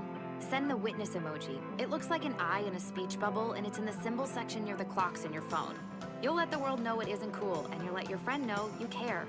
Learn more about the witness emoji at eyewitnessbullying.org. Brought to you by the Ad Council. It's the Worldwide Sports Radio Network. Welcome back to the Ryan Hickey Show, right here on the Worldwide Sports Radio Network. And welcome back into the Ryan Hickey Show right here on the Worldwide Sports Radio Network. The MLB trade deadline is nearing. 30 hours from now, just about, we will have the final rosters for the most part about who will see any big moves made between contenders, who will be aggressive sellers, who will be aggressive buyers, some big names. Chris Bryant possibly getting traded, Max Scherzer. It's going to be a wild 30 hours between now and Friday at 4 o'clock to see who's adding and who is selling and who can position themselves to make a run to the postseason. So no better person to kind of get us ready, kind of preview the MLB trade deadline, try to discuss what moves could be made between now and then than CBS Sports MLB writer Matt Snyder. Matt, welcome in. How are you doing this morning? I'm great. It's interesting because just a few days ago I was talking to my colleagues and saying, like, it feels like this year's way slower than most years, but it's really started to pick up the last 2 days. Right, and just too, you look at some of the big names here. I feel like sometimes you can have trade deadlines that always are hyped up, and then when it comes down to it, there's not much or there's not many big names moved. You know, at least in recent memory, Max Scherzer, Chris Bryant, Javi Baez, like there are some big time names that are being moved that really we haven't really seen too often in recent years, at least. Yeah, and I don't want to say it came out of nowhere because a lot of people thought Joey Gallo might get traded, but there wasn't much smoke before all of a sudden, oh wait, Joey Gallo's traded to the Yankees. So maybe it's just teams are a lot more tight-lipped these days with reporters. Maybe all those Zoom interviews now are kind of right. You're not allowing the insider access than normal. So let's start right there with the Yankees. Right, that Joey Gallo trade seemingly comes out of nowhere. There's now still reports the Yankees still could be more aggressive, maybe adding more bats, adding more pitching. Do you agree with the Yankees where they are 2.5 games right now out of the final wild card spot in the AL? Do you agree with them being aggressive buyers here at the deadline? Yes. I mean, look, they're the Yankees. I mean, you don't sell when you're that close to a wild card spot when you're the Yankees. And yes, the wild card is only kind of a play-in game. It's one game, but you also have Garrett Cole. So you look at the potential they have. They haven't played well all year. But this is still largely the same personnel that led the majors in runs scored in 2019. So if you get everybody healthy, you get everybody right, all of a sudden you're playing well. You never know what could happen. So yes, absolutely, they should be aggressive. One team they're chasing, Matt, in the AL, at least in the wild card race, is the Seattle Mariners. Now, what a week it's been for the Seattle Mariners. You have that incredible 7-0 comeback over the Astros. And 12 hours later that they trade one of their best pitchers in Kendall Graveman. Obviously, that reports go out that the players are just devastated. They did make one move. They added Tyler Anderson. You had Jerry DiPoto coming out and say basically, hey, this is just the first move in selling, but we will still be active in adding players. They did that with Tyler Anderson. Is there any other moves in your mind that they can make, or even is there any move in general that could maybe kind of win the players back over, or is just having that initial shock after such an emotional victory and then kind of seeing the team sell right away? Is that move on its face enough to kind of maybe have the Mariners kind of fade into the background here between now and when we reach September and October? Well, I mean, let's be clear. They probably were going to collapse anyway. If you look at the personnel and you look at how much it's a huge negative run differential. Mm-hmm. They were way performing over their heads. So they were probably going to collapse anyway. So if there's a collapse now, the narrative's going to be, well, he ruined the clubhouse when he traded Kendall Graveman. I don't really buy that. However, let's be clear. If you're in the clubhouse and you're a player, you're not looking at run differential and, hey, we shouldn't be this good. You're thinking, especially after that comeback on Monday, you're thinking we've got something special going here. And then all of a sudden your GM trades your best reliever. That is deflating mentally. And I can totally see the players' side of it. I think they were going to collapse anyway, but you can't tell that to the players. And the players, there's no way they believe that they were going to collapse anyway. So I thought it was a bad move. Okay. I understand where Dipoto is, thinking we're probably not this good and all that, but also, like, I think a lot of people thought the 2014 Royals shouldn't have gone all in the middle of July, and they ended up in the World Series. So I think when you're close, you've got to go for it. I didn't like it. I don't think he can rescue this because, number one, like I said, I don't think they're that good anyway. Mm-hmm. And number two, I don't think they have the wherewithal to make a move that's all of a sudden going to make them into this great contender. I don't want to be dramatic here, man. We're talking Matt Snyder, CBS Sports, but I mean, this is not the first time that the Mariners have been accused of not doing what's in the best interest of the team to winning, right? And now they have a ton of young players. They're trying to build something for the future. Again, even on the face, right? Just, I don't want to get too, I guess, wrapped up in the emotional aspect, but to your point, you're heading out that it's a bad move from the emotional aspect of the players and kind of having the buy-in not be there for them. Going forward, is this a move, again, maybe that it does work in the long term if the prospects they got back work out, but is this a move on its face that maybe could hinder the Mariners in the future in terms of getting either buy-in from players or trying to make trades for players where they still don't have, the front office at least, has the trust of the players that they are doing what's in the best interest of the team to win? Absolutely. I mean, look, if you're a free agent and you basically have similar offers between let's say the Mariners and the Royals, I think, well, I don't think he's the best GM in the world. Dayton Moore has shown he's pretty much going to try to do what will help the Royals win, even if it kind of mortgages the future, or even if a lot of people who are into advanced metrics think, again, I bring up the 2014 Royals. At the time when they became buyers in the middle of July, I know for a fact there was an article on Fangraphs, Dave Cameron, who basically said it was stupid of them to be buyers because they basically were going to end up in the wild card game, and it's a 50-50 chance to be knocked out in one game, so they shouldn't be buyers, they should be sellers. Well, they ended up in the World Series.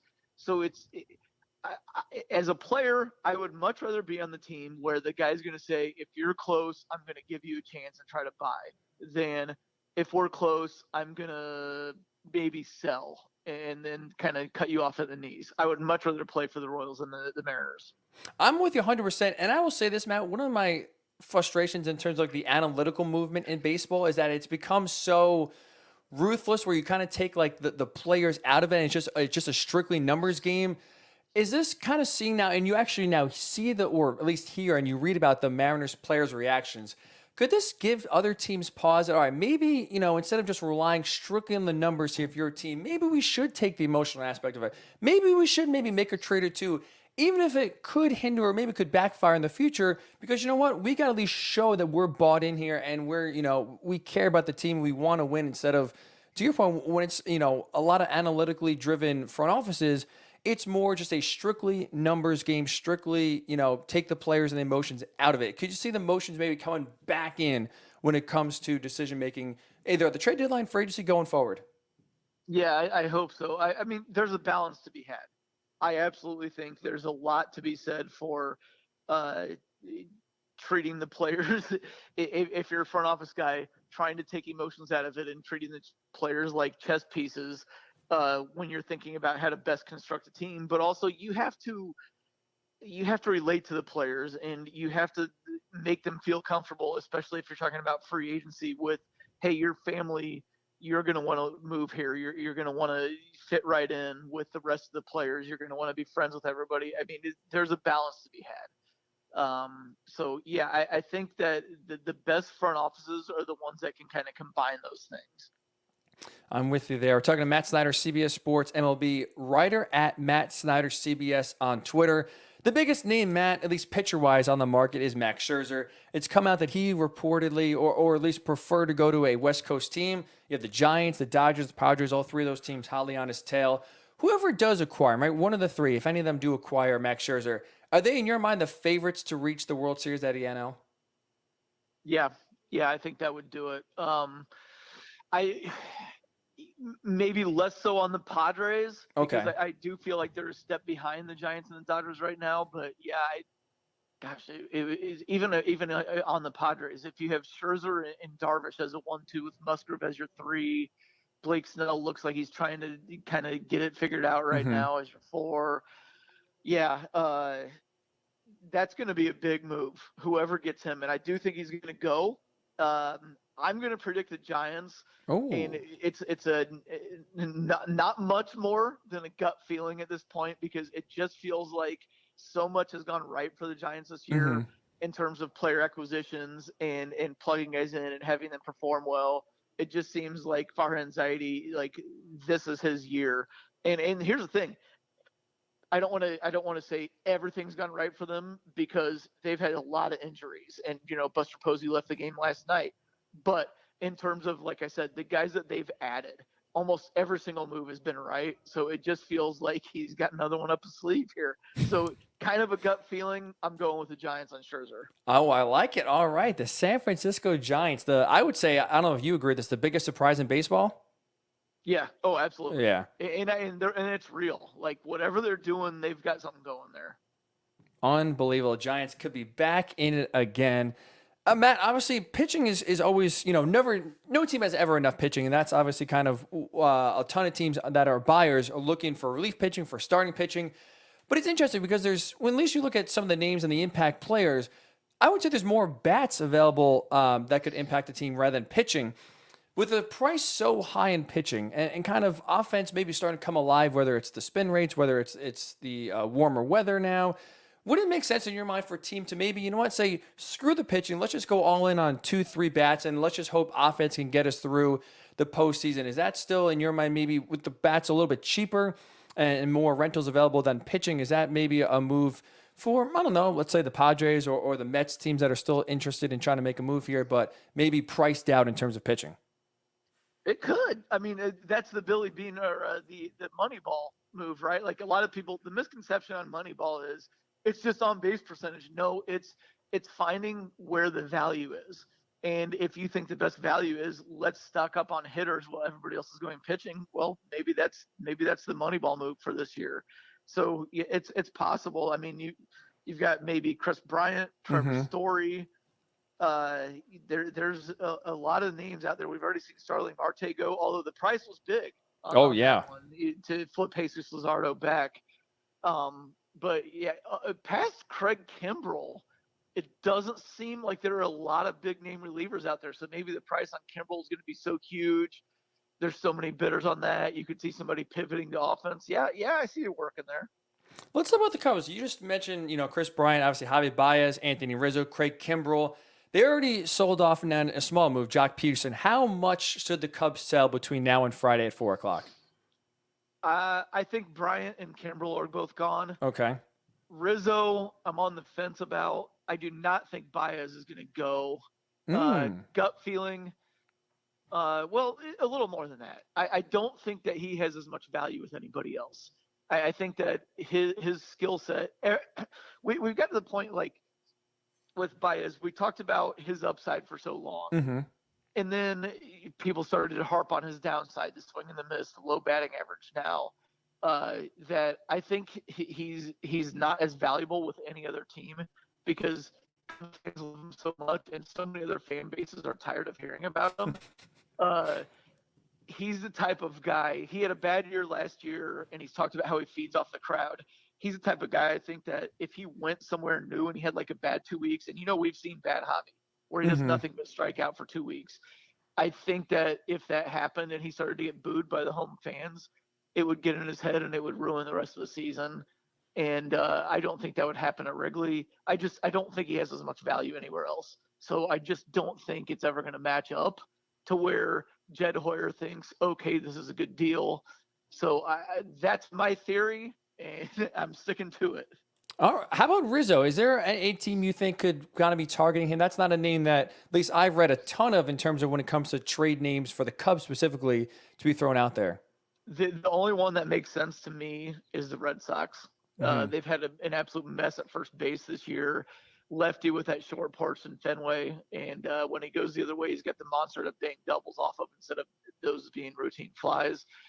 I think that would make a lot of sense. We don't know how aggressive they're going to be in pursuing a bat to play first base, but if they do, Rizzo's a very good fit. That's the only one that makes sense for me. I could very well see him staying put as well. It's for me, Bryant, Kimbrel, and then it trickles down to like lesser pitching names like Ryan Tepera in the bullpen, who's having a very good year. Zach Davies, if somebody wants like a number 5 starter or something like that. But Kimbrel and Bryant are the main ones for me in the Cubs. It trickles down, like I said, to the other guys. And Rizzo is a maybe to the Red Sox. Otherwise, he would stay put as well. Yeah, the Cubs are going to be a fascinating team to see kind of what they do for sure. We're talking about Matt Snyder, CBS Sports MLB Writer. So we just talked about Javi Baez, shortstop. Shortstop's been in a big demand. You have Trevor Story out there. You have possibly Trey Turner. We'll get to him in a second. But when you look at Trevor Story specifically, going to a contract year now, having one of the worst years of his career, I know the Yankees have been linked to him. Is it even worth it for a team like that to make a trade for Trevor Story? Do you think he could turn it around? Or is this just something where he kind of looks lost? And if you're a contender, maybe you want to stick away from Trevor Story. It depends on the price. I mean, I don't think you want to mortgage the future or anything for him. But, if you can get the Rockies to a point where you're comfortable moving, like, again, it depends on the farm system. But if I'm moving something like a number 10 and number 12 prospect for him, my thought process would be he's probably thinking he's getting traded all year. He's unhappy. He knows they're not going to win there. If we get him, all of a sudden, maybe he becomes rejuvenated. And we've seen it happen before. I mean, Nick Castellanos, we were just talking about the Cubs, so it's fresh in my mind, but Nick Castellanos was having a totally mediocre year for the Tigers. He got traded to the Cubs in the middle of contention in 2019, and he went bonkers for 2 months, and that's why he got paid handsomely to go to the Reds there. Yes. And he's been hitting like that ever since. So I think you go into it with the guy's probably just unhappy and knows that he's getting traded. And when he gets on our team, he's going to go crazy. I would approach it from that perspective. And it's interesting, too, because a guy, shortstop, who's having the opposite of what Trevor Story says, having a great year, Trey Turner. I'm curious. Like, I don't think he'll be traded, Matt. I don't know if you would agree with that. But why are the Nationals, it sounds like, even entertain the thought of trading such a young guy who's had such a great year? Because he's only under control through next year. And I think they've probably had extension talks, and they probably thought this is as far as we can go. And if you're going to kind of do a quick reboot where you're going to build around Juan Soto, he's going to be the guy who gets you the most. And it looks like they're up against the 2019 core. They're ready to sell off because this is as far as they can take it with this group. Trey Turner is going to be the guy that you can get the most for. Now, he just had to get put on the COVID IL, and I think that kind of stopped things because I think that they were in the process of maybe putting together a blockbuster deal. That might have thrown the whole thing for a loop. Him testing positive and then having to shut down. They had the game postponed last night. They're going to try to do a doubleheader today. But that might have thrown everything for a loop. But, yeah, it's because he would be the guy that would get back the most with having an extra year of control. I mean, you look at the package that the Rangers got for Joey Gallo. They got 4 good prospects for him, whereas somebody like Trevor Story or even Chris Bryant might get 1 or 2 good prospects back. Right, you're right. That extra year control fair is a huge, could be a big difference maker. Try to kind of reboot the Nationals quicker than you think. Last question here for you, Matt. Between now and Friday at 4:00, a lot of teams are rumored to be buying, which is always a great thing. Always makes for a lot of intrigue. Who do you think, if you had to pick one team to be the most aggressive between now and then, who do you think that team will be? Well, it's been the A's so far, and that's good to see because, they're kind of scuffling. I like seeing them kind of inject some extra life into him. Somebody who hasn't done anything yet who I think is very, very motivated and is going to get something done as the Mets. Ooh, They have yeah. a decent to good farm system. You know, the new owner, Steve Cohen, it really wants to be aggressive. They have a lot of injuries on the pitching staff. They have holes on the offense. And we've already talked about someone who could be a really good match for them, and it's the Cubs. Chris Bryant could play third for them. They could plug him in the outfield. They can move him around. And Craig Kimbrell, they could put him at the end and kind of take closing duties off Edwin Diaz, who had the 3 blown saves in a row. Kimbrell and Bryant package for a lot of the Mets farm system, that would make a lot of sense for both teams. I think it's going to be the Mets. It might not necessarily be Brian Kimbrell, but I think the Mets are going to be aggressive here in the next 2 days. What, man, I could listen to you say that over and over again as a Mets fan, Matt. Let's go. Let's go. Matt Snyder. Well, they haven't done anything yet. They haven't done anything yet. That's true. That is true. Yeah, you're like, come on, do something. But I will say, this made me sound pathetic, I'll admit. But as someone who has obviously basically had my whole life under the Wilpon ownership, it's nice that just even in the conversations at this point, it's something different. It's nice to at least be in on players. 100% agree. Than it was, where it's just, all right, the Mets are off too expensive. It's nice. It is nice. Matt Snyder, CBS Sports MLB Writer. Follow him on Twitter at Matt Snyder CBS. It's going to be a busy time between now and Friday at 4. Matt, thanks so much for giving us a few minutes. Really do appreciate it. All right. Have a good one. You as well. You as well. A lot to get into today. We will circle back with what Matt said. I think the Max Scherzer future is fascinating. Matt thinks it's going to go to San Fran. And I'm with Matt too. Giants, whoever gets, I think out of the 3, Giants, Dodgers, Padres, because he wants to go to the West Coast. Seems like the NL West is going to be the landing spot for Max Scherzer in the final year of his contract with the Nationals.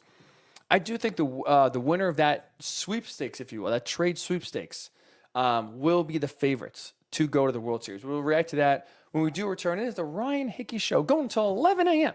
right here on the Worldwide Sports Radio Network. It's the Worldwide Sports Radio Network.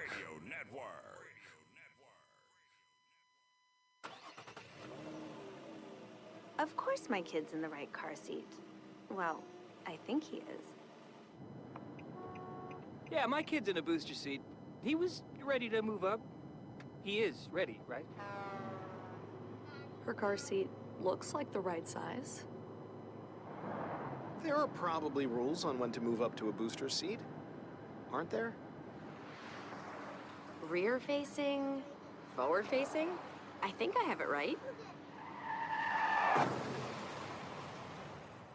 Car crashes are a leading killer of children 1 to 13. Are your children in the right car seat for their age and size? Don't think you know you know. Go to safercar.gov/the right seat. I know my child's in the right car seat, or else I wouldn't get in the driver's seat. Brought to you by the National Highway Traffic Safety Administration and the Ad Council. You don't usually get a stock tip from a 16-year-old, but I'm here to tell you about a different kind of stock. It's called Better Futures, a stock for social change that's not about making money. Instead, you invest to help students like me go to college. This is beyond a simple donation. It's the opportunity for America to invest in its kids and take an active stake in the future of the country.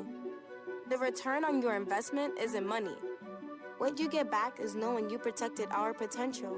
So one day, that potential can grow up to become surgeons and architects, executives and engineers, people who can change the future just by being a part of it.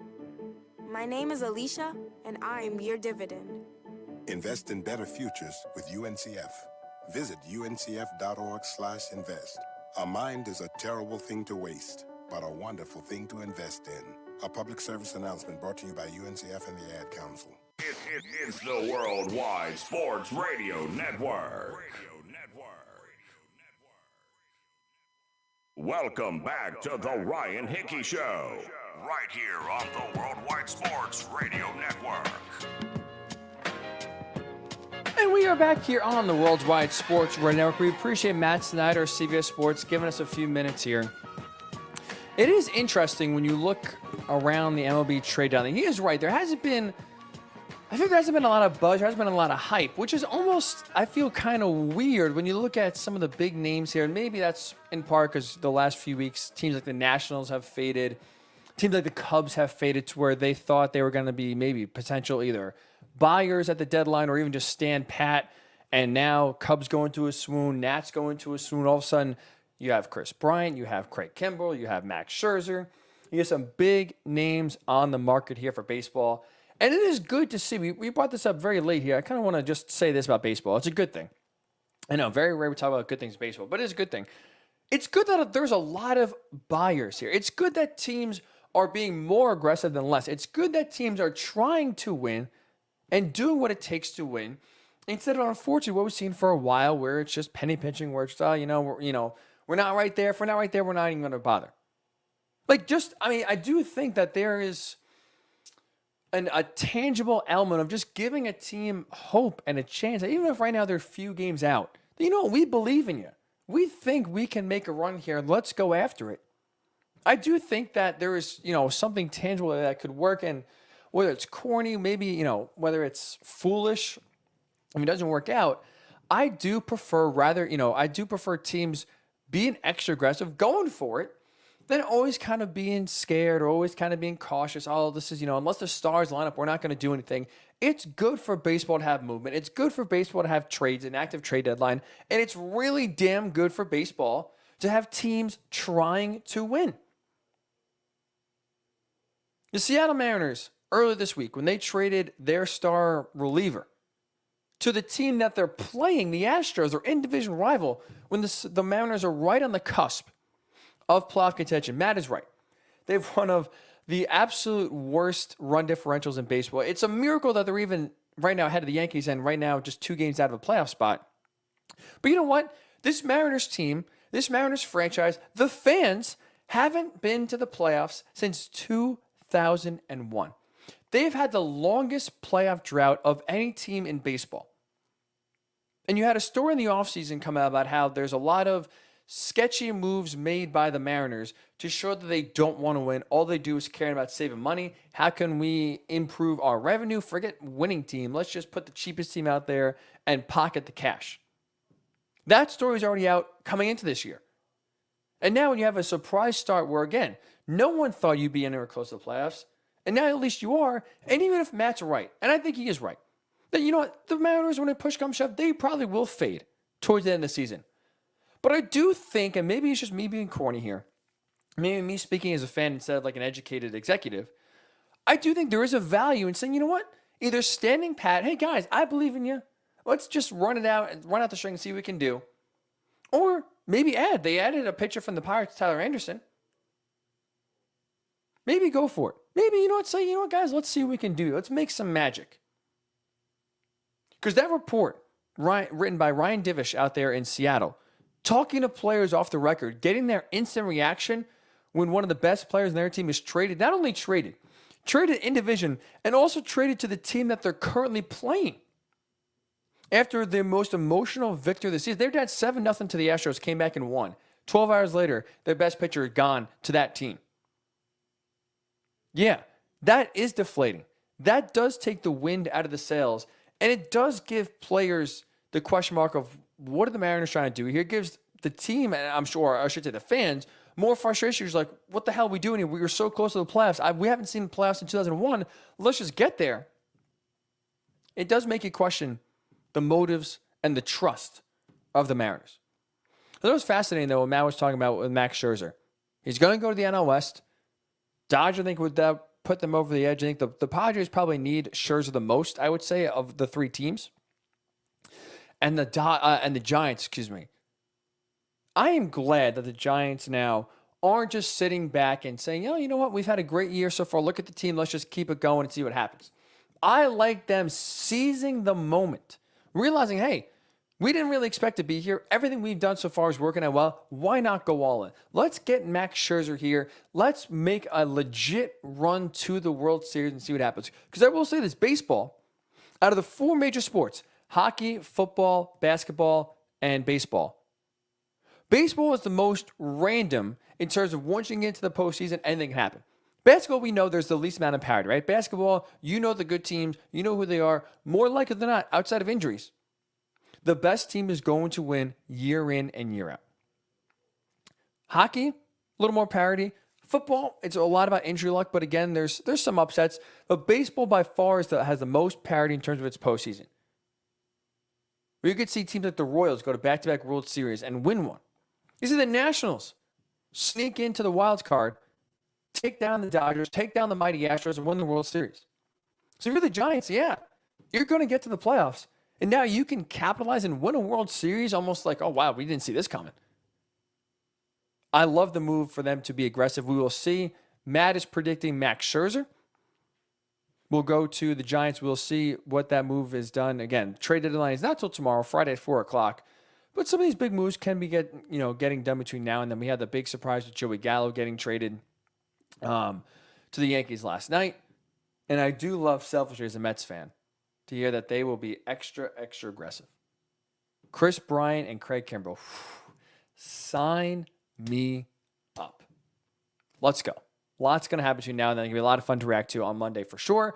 But before that, we will wrap up the show with the biggest story of the day so far. And that was AaronRodgers and having his press conference yesterday explaining basically what happened this offseason. I asked the question to start the show. I'll ask it to you right now. What did AaronRodgers accomplish this offseason? Because to me, the answer is nothing. Everything he tried to do failed. Every guarantee, insurance, answer he tried to look for, he did not get answered. He did not fulfill. This offseason was a massive failure for AaronRodgers. He tried, right? Let's look at what he tried to do and what actually happened. Because his intentions, I thought, were really good. The only issue is it was all for naught. He didn't accomplish anything that he wanted to get. He wanted to try to get long-term security. He wanted the Packers to try to commit to him. Instead, what did he get? A one-year deal. He's returning for 2021, and all signs indicate he is going to be traded after this year. So he went in trying for long-term security, came out of it with a one-year deal, no security in the future at all. Okay, so fine. You don't have security with the Packers. How about at least, and after this year, if you're going to get traded, I want at least to be able to control where I can go. So then his another goal was what he tried to accomplish, get control of his future. And there were reports from Adam Schefter that one of the concessions made to the Packers, or from the Packers to AaronRodgers, was that they would agree to trade him and try to work with him on finding a mutual partner that they could get him traded to. Now, when you hear AaronRodgers yesterday talk about how that agreement is not in place, he doesn't have, control of where he'll be traded to after this offseason, then it makes you wonder, okay, 0 for 2. He can't get long-term security from the Packers. He doesn't have control of his future of where he could get traded to. And finally, the biggest talking point, the biggest issue AaronRodgers had with the organization, the Packers, was that they didn't hear his voice. He wanted to have his presence felt more. He wanted his voice to matter. He wanted to weigh in on team decisions, on personnel decisions. He wanted more influence. That's what he went into the offseason trying to gain. He came out of it gaining essentially nothing in terms of power. They did trade, to his credit, for Randall Cobb. Yet Brian Gutekunst, I saw earlier this morning talking to the media, said AaronRodgers was a large part of the acquisition for Randall Cobb. Okay. So, maybe I take that back. Maybe he got a tiny bit of power. Maybe he got a tiny bit of say. But the calendar dictates it's not a lot. Think about it. It's July 29th. Training camps are open. Free agency has come and gone. The draft has come and gone. There's not many decisions left for AaronRodgers to weigh in on. So if he wants his voice heard, if he wants a seat at the table, there's not many conversations left to be had outside of deciding, are we going to cut the 52nd guy on the roster, the 53rd guy on the roster, or the 54th guy on the roster? Outside of that, what else is AaronRodgers going to weigh in on his opinion with? Not a lot. So that's why, to me, I don't think he accomplished anything this offseason. It was all for nothing. And it makes, to me, AaronRodgers look bad. It does. He tried to strong-arm the Packers and getting him a long-term deal. Didn't work. He tried to control his future where he could get traded to. Didn't work. And he really wanted his voice heard within the organization. Didn't work. Now, for the record, I think I'm with AaronRodgers in his frustration. I think he should have gotten a lot more power. I think the Packers are making a mistake in trying to force him out and going to Jordan Love. But everything Rodgers tried to accomplish this offseason was not. He fell short in every aspect, wasn't able to get what he wanted. And now, as we see, he is still, despite not wanting to be a lame duck quarterback, still getting strung along year by year. This was a massive offseason win for the Green Bay Packers. They keep their short-term Super Bowl hopes with Aaron Rodgers alive. They keep their long-term plan of Jordan Love in place, and they do so by maintaining financial flexibility, contractual flexibility, and also, they can now offer, by trading and controlling Aaron Rodgers' future, they can control where he gets traded to, thus creating a bidding war and trading him off to the highest bidder. Brian Gutekunst, General Manager of the Year. He is already. Close the books. The award is already over. He was able to get Aaron Rodgers back on the Packers' terms, not Aaron Rodgers. And they have also, by the way, motivated Aaron Rodgers because he talked about how he's excited to be here. He wants to be the Packers. He wants to win a Super Bowl with his team. Win, win, win, win for Brian Gutekunst, for Mark Murphy, the CEO, for the Packers organization as a whole. Big win for them. Big loss for Rodgers. Big loss. So that'll do it for this edition of the Ryan Hickey Show right here on the Worldwide Sports Network. We appreciate you starting your Thursday morning with us. Have a great weekend. It is crazy, and it's actually very scary that August is already here. Hopefully the month of August will slow down, not go as fast as July felt it did. We'll have a fun last summer or last month of summer here.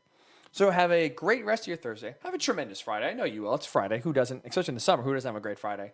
Have a great weekend. Enjoy it. Stay safe. Stay sane. We'll talk to you on Monday morning. Where else? Right here on the Worldwide Sports Radio Network. It's the Worldwide Sports Radio